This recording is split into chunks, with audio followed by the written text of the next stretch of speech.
Bad incident took place on Bondi Beach in Sydney, Australia. As soon as the incident took place, we saw a surge in fake news all over the social media. And just by looking at the name of the attacker, very responsible media outlets in the digital space quickly alleged that the attacker belonged to Pakistan. Now, a country which has suffered from terrorism, which is still a victim of terrorism, which continues to fight against the terrorists, it is extremely unfortunate that without any evidence, without any authentic information to substantiate their claim, they just put it out there that these attackers were Pakistanis.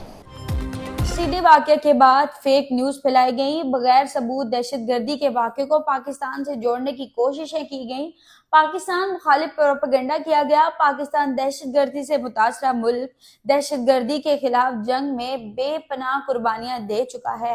वफाकी वजीर इत्तलाआत का इस्लामाबाद में तकरीब से खिताब का national cyber security policy को मजीद मौसर बना रहे हैं। साइबर सिक्योरिटी से मुतल्लिक आगाही देने की जरूरत है।